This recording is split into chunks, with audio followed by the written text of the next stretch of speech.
സുബൈർ ലീവിന് തന്നെയല്ലേ പോന്നത് വാപ്പ? ലീവ് എത്ര മാസം ഉണ്ട്? 4 മാസം ഉണ്ടെന്നാ അവൻ പറഞ്ഞത്. അമീതേ, ഒന്നവിടെ നിക്ക്, ഒരു കാര്യം ചോദിക്കട്ടെ. ലീവിന്റെ കാര്യം പറഞ്ഞപ്പോ പാപ്പാനോട് ഓനെന്താ പറഞ്ഞേ? 4 മാസം കഴിഞ്ഞാ പോവും. ഹാവൂ, സമാധാനായി. അല്ലുമ്മ, സുബൈർ ഇഞ്ഞ് പോണില്ലേ? 4 മാസം ലീവും കൂടി ഉണ്ട്. ആളിയനേ പൊരപ്പണി തുടങ്ങണമെന്ന് പറയണണ്ടേ. അല്ല പോത്തെ, എന്റെ ആങ്ങളെ സുബൈറിഞ്ഞ് പോണില്ലേ? പിന്നെ നിങ്ങളെ മരോട് കുത്തിരുന്നിട്ട് മൂണുങ്ങണ്ടേ? ഞാൻ ഇവിടെ കുത്തിരുന്നിട്ട് 3 നേരം ഉരുട്ടി മുണുങ്ങുണ്ടല്ലോ. പാറിപ്പിച്ചോണ്ടോ ചിന്നോട്? 3 വലിയ പെട്ടി സാധനങ്ങളുമായാണ് ഞാൻ വന്നിരുന്നത്. എല്ലാവരും സന്തോഷിക്കട്ടെ എന്ന് കരുതി. പക്ഷെ നേരെ വിപരീത ഫലമാണ് ഉണ്ടായത്. സാധനങ്ങൾക്ക് വേണ്ടി പിടിയും വലിയും കണക്ക് പറച്ചിലും വെറുത്തുപോയി. ഓരോരുത്തർക്കും എടുക്കാവുന്നത്ര സാധനങ്ങൾ കിട്ടിയെങ്കിലും കിട്ടാത്ത ഏതോ സാധനത്തിൻ്റെ പേര് പറഞ്ഞ് അവരെന്നെ കുറ്റപ്പെടുത്തി. കിട്ടിയ സാധനങ്ങൾക്ക് തന്നെ നിറത്തിൻ്റെയും വലിപ്പത്തിൻ്റെയും പേര് പറഞ്ഞ് അവരെന്നെ പരിഹസിച്ചു. കല്യാണം കഴിക്കാൻ ഉദ്ദേശിച്ചായിരുന്നു 4 മാസത്തെ ലീവ് എടുത്ത് നാട്ടിലെത്തിയത്. 1-2 സ്ഥലങ്ങളിലൊക്കെ പോയി പെണ്ണ് കാണുകയും ചെയ്തു. ഒരു പെണ്ണിനെ എനിക്ക് ഇഷ്ടപ്പെടുകയും ചെയ്തു. സുബൈർ ഓൻ്റെ ചങ്ങായിമാരെയും കൂട്ടി ഇന്നലെ എവിടെയോ പോയി പെണ്ണെടുക്കണ്. ഓന് പറ്റിയെന്നും പറഞ്ഞിരിക്കണ്. ആ സ്ഥിതിക്ക് പെണ്ണുങ്ങൾ ആരാൻ പോയി കുട്ടീനൊന്നും കണ്ടോട്ടെ. എന്തേ അതാ നല്ലത്. 1.5 മാസം ഒപ്പം തന്നെ കഴിഞ്ഞ്. കുറച്ചും കൂടി നേരത്തെ നോക്കേണ്ടതിനി. കല്യാണം ഒരു പേരും കല്യാണം തന്നെ ആയിക്കോട്ടെ. ആയിക്കോട്ടെ, നാട്ടുകാരൊക്കെ ഞെട്ടണം. പിന്നെ എനിക്കൊരു കാര്യം പറയാണ്ട്. പറയണത് കൊണ്ട് ഒന്നും തോന്നരുത്. സംഗതി നാട്ടിലെങ്ങനെയോ ലീക്കാവും. ഓന്നയ്യ് ഓൻ്റെ ഒരു ലീക്ക്. ഓന്റെ ലീക്ക് മാറൂല.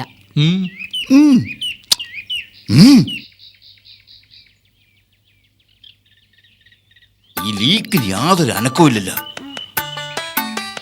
ഇങ്ങോട്ട് വരിയല്ലേ? വരി.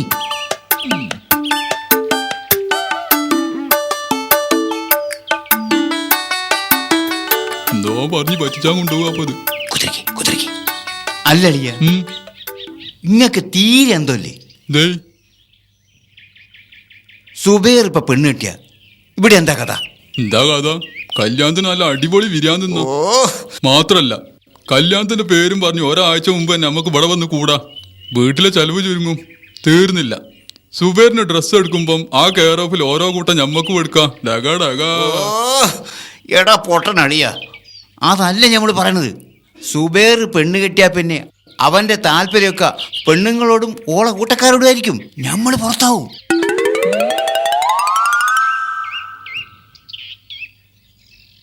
അങ്ങനെ ഉണ്ടാവോ? ഉണ്ടാവും. ഞമ്മക്ക് പെരപ്പണി തുടങ്ങണ്ടേ? കുറച്ച് കഴിഞ്ഞിട്ടാണെങ്കിലും ഞമ്മളെ മക്കളെ കെട്ടിക്കണ്ടേ? എങ്ങനെയെങ്കിലും ഒരു വിസ തരപ്പെടുത്തി ഞമ്മക്കൊന്ന് അക്കരെ പോണ്ടേ? ഒക്കെ പോട്ടെ. ഓനിപ്പോ പെണ്ണ് കിട്ടിയാലേ ഇപ്പൊ കിട്ടുന്ന വട്ടച്ചെലവിന്റെ കായുണ്ടല്ല, അതൊരു കാലത്തും കിട്ടൂല. ഞമ്മക്കിപ്പോ എന്താ ചെയ്യാൻ കഴിയ? കല്യാണം മുടക്കണം. ഓരോ വരവിലും എന്തെങ്കിലുമൊക്കെ കാരണം കണ്ടുപിടിച്ച് കല്യാണം നീട്ടിക്കൊണ്ടുപോകണം. അളിയന്മാരെന്ന നിലയ്ക്ക് അത് നമ്മളെ ബാധ്യതയാ.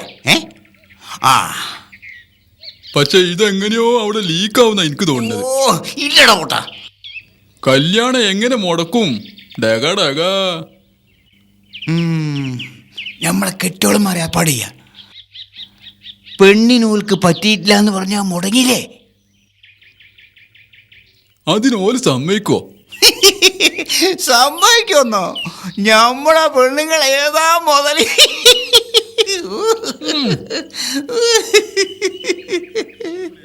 വീട്ടിലുള്ള എൻ്റെ സ്ഥാനം എന്താണെന്ന് എനിക്ക് നന്നായി ബോധ്യപ്പെട്ടു. 4 മാസത്തെ ലീവ് 2 മാസമാക്കി ചുരുക്കി ഞാൻ തിരിച്ചു പോകാൻ തീരുമാനിച്ചു. ആ തീരുമാനം വീട്ടുകാർക്ക് നന്നായി ഇഷ്ടപ്പെടുകയും ചെയ്തു. പെട്ടെന്ന് തിരിച്ചു പോകാമെന്നറിഞ്ഞപ്പോൾ ചെറിയ അളിയൻ വീട്ടു വന്നു. ചെറിയ അളിയൻ മറ്റളിയന്മാരെ പോലെ അല്ല കേട്ടോ, വളരെ ഡീസൻ്റാ. എനിക്കെന്തെങ്കിലും ഇങ്ങോട്ട് ചെയ്തു തരിക എന്നല്ലാതെ അങ്ങോട്ടൊന്നും വാങ്ങില്ല. ഷാഹിനക്ക് പറ്റിയ ഭർത്താവാ. നീ എന്താ പെട്ടെന്ന് പോകാൻ തീരുമാനിച്ചത്? പെട്ടെന്ന് ചെല്ലാൻ പറഞ്ഞു. അതൊന്നുമല്ല, നിനക്കെന്തോ ഒരു പ്രശ്നമുണ്ട്. ഒന്നുമില്ല അളിയ. സാമ്പത്തിക പ്രശ്നമാണെങ്കിൽ എന്നോട് പറയൂ. എത്രയാണ് വേണ്ടത്? എൻ്റെ പ്രശ്നങ്ങൾ എന്താണെന്ന് എനിക്ക് തന്നെ അറിയില്ല. എനിക്കേതായാലും പോകണം. ഇവിടെ ഞാൻ ഒറ്റക്ക് ജീവിക്കാൻ എനിക്ക് കഴിയില്ല.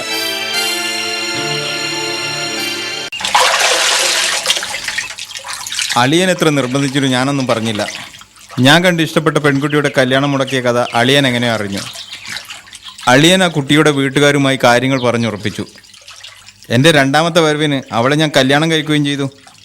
ഇന്ന് എൻ്റെ ജീവിതത്തിലെ ഒരേ ഒരു ഭാഗ്യം അവളാണ്. 12 വർഷത്തിനിടയിൽ 5ാമത്തെ വരവാണിത്. ജീവിതത്തിൻ്റെ നല്ല 12 വർഷങ്ങൾ നഷ്ടപ്പെട്ടു എന്ന സമാധാനമുണ്ട്. നീ രണ്ടാമത് നാട്ടിലേക്ക് വരുന്നതിൻ്റെ തൊട്ടു മുമ്പാ ഞാൻ കുവൈത്തിലേക്ക് പോകുന്നത്. ഇതിപ്പോൾ എൻ്റെ 3ാമത്തെ വരവാ.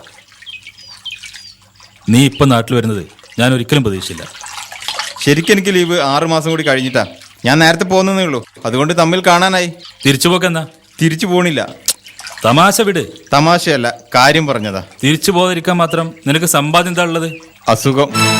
12 വർഷത്തെ പ്രവാസ ജീവിതത്തിനിടയിൽ എനിക്ക് കിട്ടിയ ഏറ്റവും വലിയ സമ്പാദ്യം.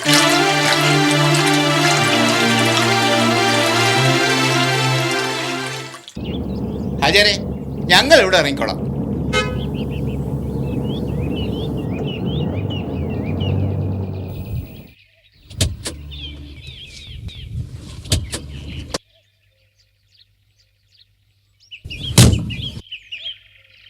എന്നാ ഞങ്ങള് വരട്ടാചേരെ. ആ അല്ല, കുട്ടിയേലി എത്രയാക്ക് സിമെന്റാ വാഗ്ദാനം ചെയ്തത്? 100 ചാക്ക്. എന്നാലേ അത് 2 ചാക്ക് മതി. അല്ല, അതിപ്പാചാരെ നമ്മള് എന്തേ ബുദ്ധിമുട്ടുണ്ടോ? അത് കുട്ടിയാലേക്കപ്പം അങ്ങനെ തന്ന സ്ഥിതിക്ക് വാഗ്ദാനം ചെയ്തത് കുട്ടിയേലി, പക്ഷേ പൈസ കൊടുക്കേണ്ടത് ആരാ? സുബേർ. ഓന്റെ അവസ്ഥ എന്താ നിങ്ങൾക്കറിയോ? സ്വന്തം ബാപ്പാക്കറിയില്ല, എന്നിട്ടല്ലേ നിങ്ങക്ക്? കുട്ടിയേലി എന്ന് പറയണോൻ പൊങ്ങച്ചത്തിന് കയ്യും കാലും വെച്ചോനാ. പോട്ടെ, ഇപ്പൊ കുവൈത്തിൽ നിന്ന് വന്ന ഇബ്രാഹിമിന്റെ സ്ഥിതി എന്താ? ഏതോ ബിസിനസിന്റെ പേരിൽ സ്നേഹിതന്മാർ അവനെ പറ്റിച്ച് മുങ്ങി. നുള്ളിപ്പെറുക്കി ഒരുമിച്ച് കൂട്ടിയ പണം മുഴുവൻ പോയി. ഇപ്പൊ കയ്യിലൊന്നും ഇല്ലാതെയാണ് അവൻ നാട്ടിക്ക് വന്നിട്ടുള്ളത്. പക്ഷെ ഇതൊന്നും ഗൾഫുകാർ പുറത്ത് കാണിക്കൂല. അപ്പൊ എന്റെ 10,000-നേക്കാളും വില ഉണ്ട് ഓന്റെ 50-ന്. അപ്പൊ പിന്നെ അങ്ങാടിയിൽ വെച്ച് ആജിയാര് പറഞ്ഞതൊക്കെ അതിന്റെ കിബർ കൊണ്ടാന്ന് കൂട്ടിയാൽ മതി. ഒരു ചെറുപ്പക്കാരന്റെ മുമ്പിൽ തോറ്റു കൊടുക്കൂല എന്നുള്ള കിബർ. അങ്ങനെയാണെങ്കി ഇപ്പോ പിരിവ് മുന്നോട്ട് പോകും തോന്നണില്ല. മുന്നോട്ട് പോകും. ആളുകളുടെ അവസ്ഥ മനസ്സിലാക്കി പിരിപ്പിച്ചാൽ മതി. പുറത്ത് നമ്മൾ കാണുന്ന അവസ്ഥയാവൂല അകത്തുള്ളത്, പ്രത്യേകിച്ചും ഗൾഫുകാരുടെ കാര്യം.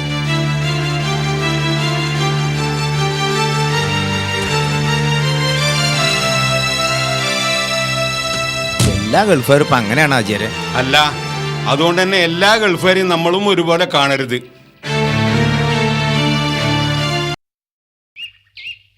അതൊക്കെ ഇപ്പോ അത്ര വലിയ സൂക്കറാവണം പറയേ. അതിനുള്ള ചികിത്സ ഇപ്പം ഗൾഫ് കിട്ടൂലേ?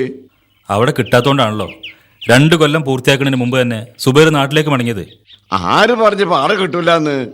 എന്നിട്ട് ഗൾഫ് പോയാലൊക്കെ സൂക്കറാവുമ്പോ ഇങ്ങോട്ട് അറിയില്ല. ഓൻ്റെ അസുഖത്തിന്റെ ഗൗരവം അറിയാത്തോണ്ടാ നിങ്ങൾ ഇങ്ങനെ പറയണത്. അതൊക്കെ എനിക്കറിയാം. ഞാൻ ഒരുപാട് സൂക്കേട് കണ്ടോനാ. കാലത്തേ സൂക്കേടും ചികിത്സ ഉണ്ട്. ഇത് മരുന്ന് കഴിച്ചാൽ മാറുന്ന അസുഖമല്ല കുട്ടിയിലേക്കാ. ഓപ്പറേഷൻ നിർബന്ധമാണ്. ആര് പറഞ്ഞ്? ചില ഡോക്ടർമാർ ആവശ്യമില്ലെങ്കിലും പറയും ഓപ്പറേഷൻ വേണമെന്ന്. അങ്ങനത്തെ പല സൂക്കേടുമാര് ചരിത്രം ഉണ്ടെന്ന്. അതിന് വിവരമുള്ള ഡോക്ടർമാർ കാണിക്കണം ആദ്യം. അല്ല, വിസ ക്യാൻസൽ ചെയ്തിട്ടാണോ ഓൻ പോകുന്നത്? വിസക്ക് 6 മാസത്തെ കാലാവധി കൂടി ഉണ്ട്. അതിനിടക്ക് വേണമെങ്കിൽ പോകാം. 6 മാസത്തില് 1 മാസമല്ലേ കഴിഞ്ഞിട്ടുള്ളൂ. ബാക്കി 5 മാസം കൂടിയില്ലേ? പക്ഷെ ലീവ് 2 മാസമേ ഉള്ളൂ. അതൊരു 6 മാസമാക്കി കിട്ടാൻ പറയും. പറഞ്ഞ ഡേറ്റിന് തിരിച്ചെത്തിയിട്ടില്ലെങ്കിൽ ആ ജോലി പോകും. അങ്ങനെയാണ് ലീവ് നീട്ടുന്നത്. വലിയ അർത്ഥമൊന്നുമില്ല. ഇവിടെ പള്ളത്തിനുണ്ടോ ആരാ നോക്കാൻ? എന്റെ കൂടെ വയ്ക്കൂല. 10-12 കൊല്ലം ഗൾഫിൽ പോയെന്നല്ലാതെ ഓനക്ക് എന്താ ഒരു നേട്ടോ?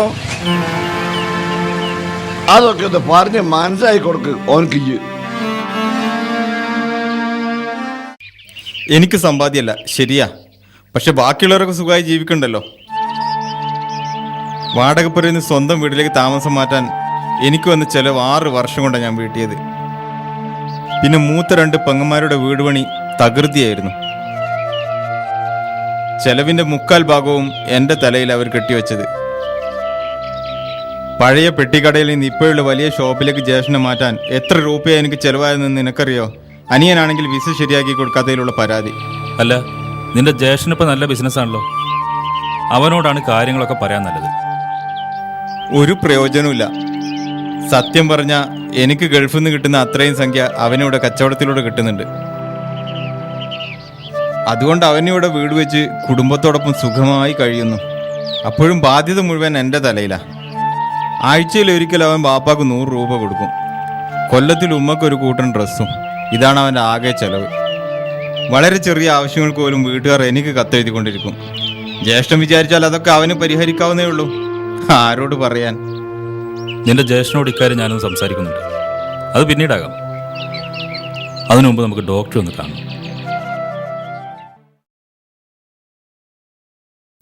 എക്സ്റേ എടുക്കൂ.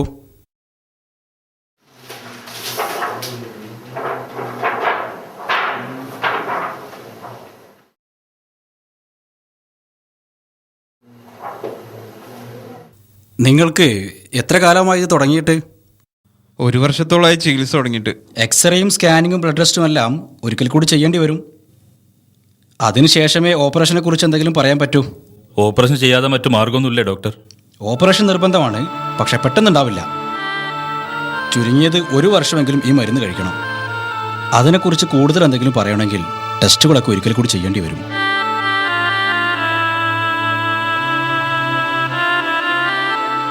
ഏതായാലും ഈ മരുന്ന് മുടങ്ങാതെ കഴിക്കണം.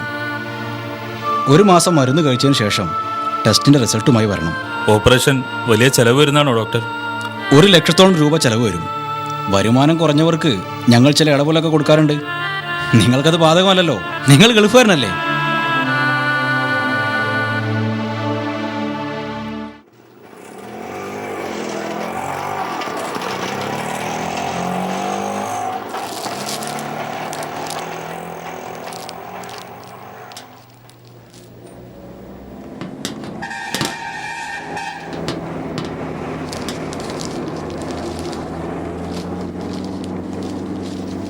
ആ കുട്ടിക്ക് എന്താ വേണ്ടി വെച്ചാ കൊടുക്ക്. ഇക്കതൊന്ന് കൂട്ടി.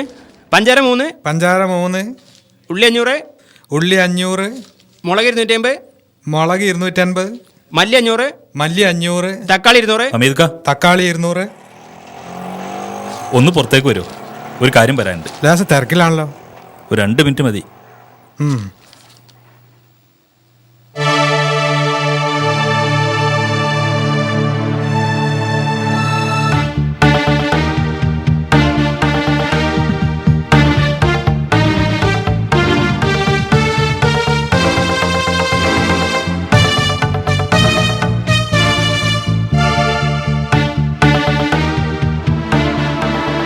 ഇനിയിപ്പോൾ എന്താ നമ്മൾ ചെയ്യാ? പ്രൈവറ്റ് ഹോസ്പിറ്റലിൽ നമുക്ക് താങ്ങൂല. മെഡിക്കൽ കോളേജിൽ വെച്ച് ഓപ്പറേഷൻ ചെയ്യാനാണ് തീരുമാനിച്ചിട്ടുള്ളത്. അതാ നല്ലത്. പൈസ വേണ്ടല്ലോ. എന്നാലും ഒരു നല്ലൊരു സംഖ്യ, ഏകദേശം 60,000 റുപ്യ. പൈസന്റെ കാര്യം പ്രശ്നമല്ല, അത് എത്ര വേണമെങ്കിലും അവൻ്റെ അടുത്തുണ്ടാവും. പക്ഷെ ആ വിസ ക്യാൻസലായി പോയാൽ എന്താ ചെയ്യുക? ഓനൊരു പെണ്ണും കുട്ടിയൊക്കെ ഉള്ളതല്ലേ. ഒരേ കുത്തിയിരുന്നാൽ ആരാ നോക്കുക? അതാണ് ഞാൻ പറഞ്ഞു വരുന്നത്. സുബൈറിന്റെ അസുഖം പൂർണ്ണമായി സുഖമാകുന്നത് വരെ വീട്ടിലെ കാര്യങ്ങളൊക്കെ നിങ്ങൾ ശ്രദ്ധിക്കണം. അവനിപ്പോൾ പൂർണ്ണമായ വിശ്രമവും മനസ്സമാധാനവും ആവശ്യമായ സമയമാണ്. ഈ എന്താണ് ഈ പറയുന്നത്? ഞാനിപ്പോൾ ഒരു സ്വന്തം പരക്കാരനാ. അതിന്റെ പുറമെ തറവാട്ടിലെ കാര്യങ്ങളും കൂടി നോക്കാൻ എനിക്ക് എവിടുന്നാ വരുമാനം?